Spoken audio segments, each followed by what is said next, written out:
AIIMS जैसे संस्थान को छोड़कर आप जमशेदपुर जैसे छोटे जगहों पर क्या कर रहे हैं? 18 साल तक मैंने वहाँ सेवा दिया है। क्या गरीबों को हमारी आवश्यकता नहीं है? एक रिक्शा वाला नहीं सोचता कि हमको बड़े बड़े अच्छे अच्छे डॉक्टरों की सुविधा मिल सके, अपने बच्चों को हम दिखा सकें। बहुत मुश्किल से बीआरएस सेंक्शन हुआ, पर शर्तें लगा दी गई कि अभी आपको जो है ना यहाँ का जो शिक्षण कार्य, शैक्षणिक कार्य है वो प्रभावित ना हो, और जो बच्चे आपके अंडर में पीजी कर रहे हैं वो पीजी कंप्लीट होने तक आपको एम्स शिक्षा सेवा देना होगा। एम्स का क्योंकि जैसा लोग सोचते हैं कि नाम बिकता है, और बड़े बड़े अस्पतालों ने टाई अप करने के लिए कोशिश किया कि हमारे यहाँ आ जाएं काम करने के लिए, तो मैंने तो कभी अपने जीवन में ये नहीं माना कि मेरा भी कुछ है। यद्यपि जो मुझे संस्थान से तनख्वाह के रूप में पैसा मिलता, तो वो भी मैंने 22 साल की सैलरी अपनी जो है ना डोनेट किया है पूरा। एम्स जैसे संस्थान से आपने बीआरएस लिया, तो झारखंड जैसे प्रदेश को क्यों चुना? कि हम भले अभी तक 18 साल तक पहुंच से दूर रहे, लेकिन अब जो हम क्योंकि जमशेदपुर में आए हैं, जनजातीय क्षेत्र है, गरीब क्षेत्र है, और उस क्षेत्र में मुझे काम करने का, क्योंकि मेरा धन कमाने का तो कोई उद्देश्य है नहीं, और मैं अपनी सेवा के माध्यम से उन गरीबों के बीच में जा सकूं, झारखंड को मैंने इस वजह से चुना।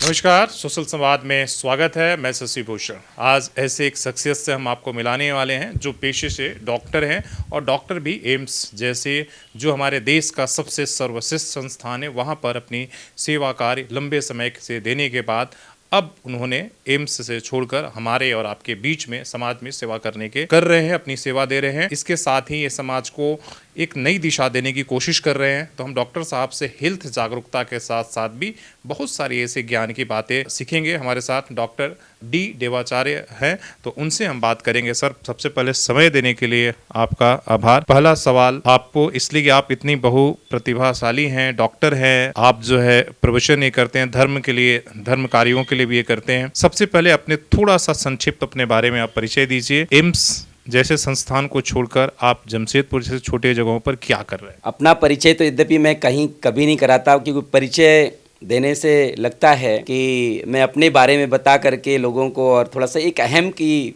भूमिका आ जाती है, और मैं अहम रखना नहीं चाहिए। ठाकुर जी का भी परिचय पर्याप्त होता है, पर निश्चित तौर पे आपने जो प्रश्न किया है अपने बारे में बताने के लिए, ठाकुर जी की आज्ञा लेने के पश्चात, मेरा नाम डॉक्टर देवाचार्य मिश्रा। प्रारंभिक शिक्षा दीक्षा मेरी चित्रकूट आश्रम, जो तुलसी पीठ है, चित्रकूट जाएंगे कभी तो, पूज्य गुरुदेव भगवान हमारे रामभद्राचार्य जी हैं, और उनके संस्थान से, उनके तुलसी पीठ से रहकर कि मैंने प्रारंभिक शिक्षा दीक्षा प्राप्त करी है। और इसके बाद एमबीबीएस, वहीं से एमबीबीएस में सिलेक्शन के लिए, और इसके बाद एमबीबीएस मेडिकल कॉलेज इंदौर से, एमडी रीवा मेडिकल कॉलेज, और डीएम कार्डियोलॉजी एम्स दिल्ली संस्थान, अखिल भारतीय आयुर्विज्ञान संस्थान दिल्ली से। संस्थान में ट्रेनिंग के दौरान ही मेरी नियुक्ति वहीं हो गई, एम्स में ही। 18 साल तक मैंने वहाँ सेवा दिया है कंटिन्यू में, एज ए रेगुलर फैकल्टी के रूप में। सेवा कार्य मेरा, क्योंकि मेरा पारिवारिक जीवन नहीं है, इस नाते मैंने वहाँ भी एम्स में भी अपना ज़्यादा से ज़्यादा समय जो है ना मरीजों के बीच में बिताता था, और ज़्यादा से ज़्यादा समय तक सेवा कार्य में लगा रहता था। अचानक से मुझे एक दिन मेरे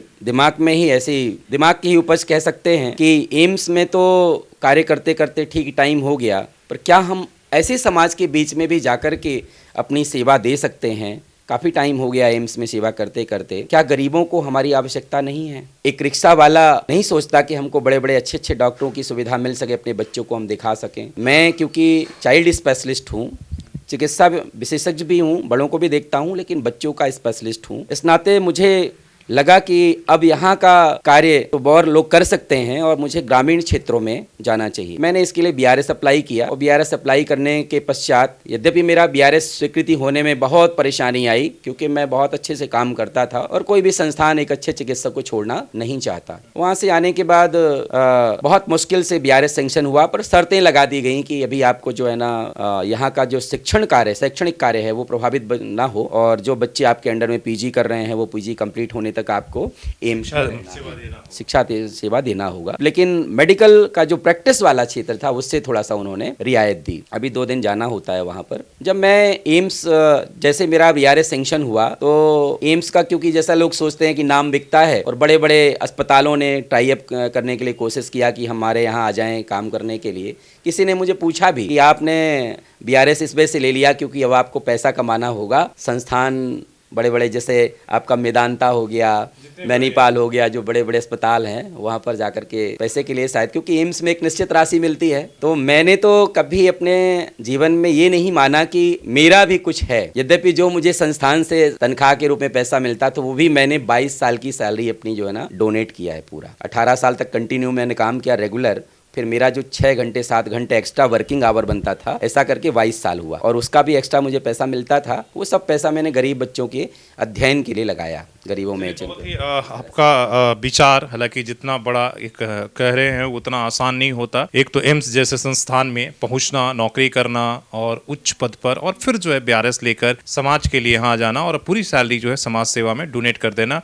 डॉक्टर साहब, मेरा अगला सवाल है कि जब एम्स जैसे संस्थान से आपने BRS लिया तो झारखंड जैसे प्रदेश को क्यों चुना कि हमको झारखंड में आकर, वो भी एक छोटी सी क्लिनिक में एक जगह बैठकर, बड़े हॉस्पिटल्स नहीं, बड़े इंफ्रास्ट्रक्चर नहीं, आपने क्यों यहाँ क्यों चुना? जो दिमाग में मेरे हमेशा गुरुदेव भगवान में मेरे कहा करते थे, एक जो चकाचौंध वाइट टाइप का अस्पताल होता है, बहुत बड़ा आडंबर फैला लेते हैं, बहुत बड़ा एक अस्पताल संस्थान बना लेंगे, बहुत ज़्यादा वो करें। छोटी सी क्लिनिक की बात की आपने, 5 स्टार होटल, तो बिल्कुल वो 5 स्टार होटल में हमारा क्या गरीब जा सकता है वहाँ? वो सोच भी नहीं सकता कि हमको कहाँ दिखाना। आप पूरी तरह से बहुत बड़ा शीशे का बड़ा अस्पताल बना लीजिए, बहुत सारा सब कुछ आडंबर कर लीजिए, है ना, और अपनी उपलब्धता ऐसी दिखाइए कि हम जैसे बहुत बिजी हैं। वहाँ हमारा गरीब सोच नहीं सकता। उनको लगता है कि हमारा कहीं जो है ना, हम इतने पैसे से इतने धनी नहीं है कि हम ऐसे डॉक्टर को दिखा सकते हैं। हम अगर छोटे से संस्थान में एक छोटा सा कमरा में अब अपना चिकित्सा सेवा देने का उद्देश्य बनाएंगे तो गरीब हमसे डायरेक्ट इंटरेक्ट कर सके आ सकता है। एक तो उसके पीछे छोटी सी क्लिनिक का कॉन्सेप्ट ये था कि सभी के पहुंच में रहे। हम भले अभी तक 18 साल तक पहुंच से दूर रहे, लेकिन अब जो हम क्योंकि जमशेदपुर में आए हैं, और जमशेदपुर हमारा आने का मेन कारण यही था। हमसे यही प्रश्न की वहाँ के मीडिया वालों ने किया था कि आप जो है ना दिल्ली जैसे संस्थान को छोड़ करके ग्रामीण को क्यों सोच रहे हैं, झारखंड को ही क्यों सोच रहे हैं। तो यहाँ पर क्योंकि मैंने पहले भी काम किया है, आदिवासी बाहुल्य क्षेत्र है, वनवासी क्षेत्र से रहने वाले जो लोग हैं, और ऐसे लोग भी हैं जहाँ जिनके बीच में काम करने की एक बहुत ज़रूरत थी, हेल्थ अवेयरनेस के प्रोग्राम करने की ज़रूरत थी। हेल्थ की शिक्षा, अपना जो चिकित्सा शिक्षा है यहाँ की मुझे थोड़ी सी अच्छी नहीं दिखी। मुझे लगता कि मैं तो यद्यपि बहुत सारा अकेले काम नहीं कर सकता, मुझे बहुत सारे चिकित्सकों के साथियों की भी ज़रूरत पड़ेगी, पर जब तक हम शुरुआत ही नहीं करेंगे तो हम काम कैसे कर पाएंगे। जनजाति क्षेत्र है, गरीब क्षेत्र है, और उस क्षेत्र में मुझे काम करने का, क्योंकि मेरा धन कमाने का तो कोई उद्देश्य है नहीं, और मैं अपनी सेवा के माध्यम से उन गरीबों के बीच में जा सकूं। झारखंड को मैंने इस वजह से चुना। कैसे लोग आप तक पहुंचे? जैसे आपने कहा कि मेरी कंसेप्ट, छोटा कंसेप्ट क्या है कि भाई गरीब से मैं डायरेक्ट कनेक्ट हो पाता हूँ, तो आप इस क्लिनिक में बैठने के अलावा आपकी क्या क्या ऐसी गतिविधि होती है जिससे कि आप जो लक्ष्य लेकर आए हैं कि हम समाज के बीच में जाकर हेल्थ अवेयरनेस के कम से कम जागरूकता फैलाए? आश्रम में शिक्षा दीक्षा होने के कारण मैं राम कथा भी बोलने लगा था, और राम कथा बोलता भी हूँ। और राम कथा के दौरान निश्चित तौर पे श्रोता बहुत सारे होते हैं, और आज हाई क्लास फैमिली को बैठ करके कथा सुनने को फुर्सत तो है नहीं। वहाँ कथा में बैठने वाले भी या तो मिडिल क्लास के लोग होते हैं या बहुत ही लोअर क्लास के लोग होते हैं। वो कथा सुनते हैं, भगवान के प्रति आस्था रहती है उनकी। तो एक तो मंच से भी एक बात अच्छी चली जाती है कि हम जो है ना चिकित्सा के क्षेत्र में भी काम करते हैं, तो ये आप उसका लाभ लेना चाहें तो ले सकते हैं। तो एक तो पहली बात तो हमारा राम कथा माध्यम एक बन जाता है कि हम वहाँ से गरीबों तक पहुँच सकें, और दूसरा दिखावापन नहीं करने का एक आदत बन गई कि दिखावापन नहीं करना है ताकि हमसे गरीब इंटरेक्ट हो सकें। और इस जमशेदपुर में एक ऐसा ये क्षेत्र भी है जहाँ पर हम अभी बैठ कर के आपको कुछ बात बता पा रहे हैं। ये नीति बाग कॉलोनी जैसा है। कई लोगों ने यहाँ भी बहुत ऑफ़र किया, बड़े बड़े अस्पताल के संस्थानों के डॉक्टर्स ने भी ऑफ़र किया कि आप जो है हमारे यहाँ बैठिए, हम अच्छा सा चैम्बर उपलब्ध करवाएंगे, सब कुछ करेंगे। पर वो चैम्बर में बैठने का मतलब तो एम्स छोड़ने का मतलब फिर क्या हुआ? तो हम तो गरीबों के बीच में रहना चाहते हैं, और गरीबों के बीच में 10 लोगों के बीच में बैठ करके हम चर्चा करेंगे अगर, तो निश्चित तौर पे उनके बीच में हेल्थ सिस्टम के लिए भी और हेल्थ के प्रति जागरूक होने के लिए भी बहुत अच्छा उनमें संदेश जाएगा। डॉक्टर साहब, धर्म एक तरफ तो आपने बोला कि हम राम कथा इसलिए कि आपकी प्रारंभिक शिक्षा आश्रम में हुई है और इसीलिए कहीं ना कहीं आपके दिल में समाज सेवा और समाज की भावना ज़्यादा जुड़ी है और आपने इसीलिए समाज को ही अपना परिवार बना रखा है। तो मेरा कहना है कि एक तरफ चिकित्सा पद्धति, वो भी एम्स जैसे संस्थान, दूसरे तरफ धर्म का काम, ये दोनों का इसलिए कि देखा गया है कि जितने ज़्यादातर लोग जो है अपने आप को जो पढ़े लिखे होते हैं वो अपने को धार्मिक दिखाना नहीं चाहते हैं, ऐसा फैशन है, लेकिन आपने दोनों का एक तरह से कॉम्बिनेशन रखा है, तो इस क्या कहेंगे इस? आध्यात्म के बिना साइंस पंगु है, ये मेरे गुरुदेव भगवान कहा करते थे।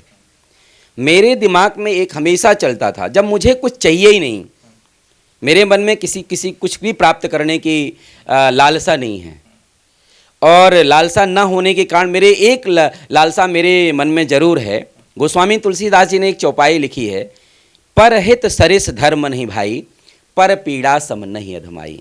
जो और व्यास भगवान भी गीता में कहते हैं, निश्चित तौर पे जो पढ़े लिखे लोग हैं, जो गीता का अध्ययन करते हैं, भागवत सुनते हैं, तो निचोड़ ही है।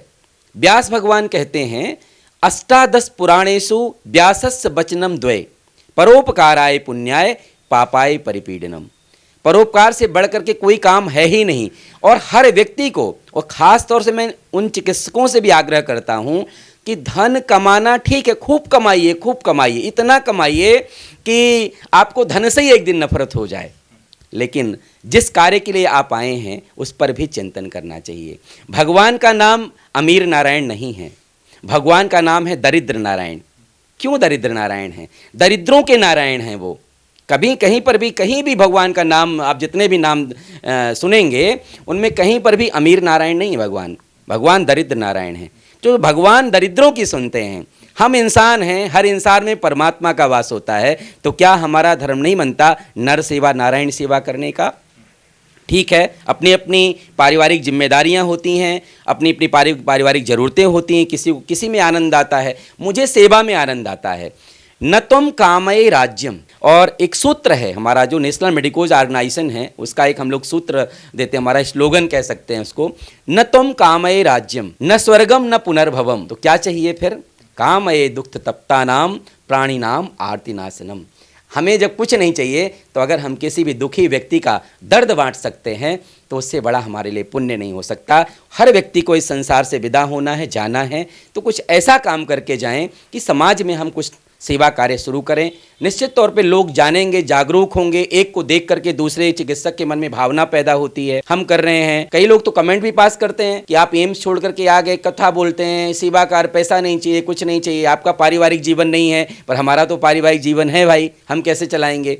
तो क्या परिवार चलाने के लिए इतने ज़्यादा पैसे की जरूरत है कि आप गरीबों को लूट लो? गरीबों के मन में जो, गरीबों को के प्रति जो थोड़ी सी भी श्रद्धा रहे। और एक आपके माध्यम से मैं एक जमशेदपुर के सभी चिकित्सकों को आग्रहपूर्ण और हाथ जोड़ करके प्रार्थना करता हूं कि अगर आप दिन भर में अगर 100 पेशेंट देखते हैं तो 100 में से क्या 10 गरीबों की फ्री सेवा नहीं कर सकते? कई बार ऐसा होता है कि पर्चे फाड़ दिए जाते हैं जिनके पास फीस नहीं है। कितना दर्द होता होगा, उस गरीब को कैसा एहसास होता होगा। तो एक तो मेरी विनम्र प्रार्थना है कि थोड़ा सा सेवा कार्य सभी अस्पताल के डॉक्टर्स भी शुरू करें। चलिए, इस पहले आपने जो कहा, अगर डॉक्टर्स बहुत सारे होंगे, हो सकता है कि आपसे नाराज भी हो जाएंगे, आप ऐसी बातें करते हैं कि भाई 10 मरीजों को, लेकिन हो सकता है कुछ वैसे होंगे जिनका है कि सच में धन के साथ हमें सेवा कार्य करना है, जरूर वो करेंगे, करते रहेंगे। और सच दूसरी बात कि आपने जिस तरीके संस्कृत का श्लोक सुना है, सुनने में बहुत अच्छा है लगा, इसलिए बहुत चीजें हमें समझ में नहीं आई, लेकिन आप बहुत अच्छे पहले ऐसे डॉक्टर हैं जो इतने अच्छे राम कथा, संस्कृत, गीता का अनुभव भी आपके पास अगर कोई दिखाने आता है तो आप चिकित्सा पद्धति के साथ साथ उसे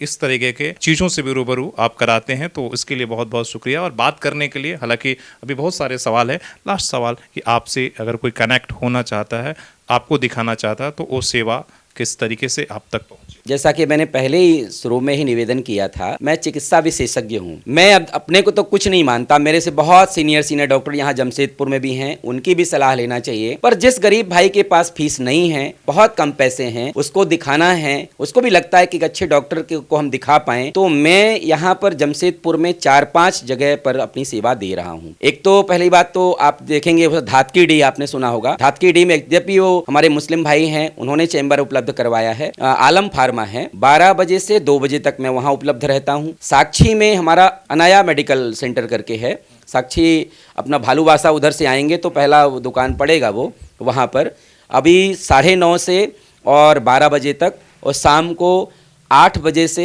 10 बजे रात्रि तक वहाँ सेवा देता हूँ। यहाँ मेरा जहाँ पर आप हम लोग इंटरव्यू कर रहे हैं, बता पा रहे हैं आपको कुछ, ये आपका लोकेशन है मेन जगह भुइयाडी नीति बाग कॉलोनी। ये गोल चक्कर अपना बर्निंग घाट से आएंगे तो गोल चक्कर पड़ेगा, स्लैग रोड पे पड़ता है। नीति बाग कॉलोनी का बोर्ड लगा है सामने और वहाँ मेरा भी बोर्ड लगा है। और मैं यहाँ पर 24 आवर ऑन कॉल उपलब्ध रहता हूँ। कभी भी कोई भी गरीब मुझसे मिल सकता है। रात में उसको 12 बजे रात तक, पूरी रात कभी जरूरत पड़ जाए, कभी भी इमरजेंसी पड़ जाए, तो इसके उसको ये नहीं सोचना है कि डॉक्टर साहब हमको नहीं देखेंगे या उसकी फीस अलग से ले लेंगे। चलिए, बहुत बहुत धन्यवाद इस कार्य के लिए। आप जो कर रहे हैं काफ़ी सराहनीय है। एक बार डिटेल्स आपसे बातचीत करेंगे धर्म के बारे में, चिकित्सा के बारे में, जागरूकता के बारे में। और जैसा डॉक्टर साहब बोला, एम्स में चाइल्ड स्पेशलिस्ट के साथ और भी अगर कोई आपको ज़रूरत है सलाह की, हेल्थ से ज़रूरत, तो आप ज़रूर ले सकते हैं, जिनका मेन चिकित्सा में सेवा कार्य करना है। और आपको इसके साथ ज्ञान भी गीता और रामायण का फ्री में मिलेगा। तो अपने सहयोगी श्रवण के साथ शशि भूषण, सोशल संवाद न्यूज़, झारखंड।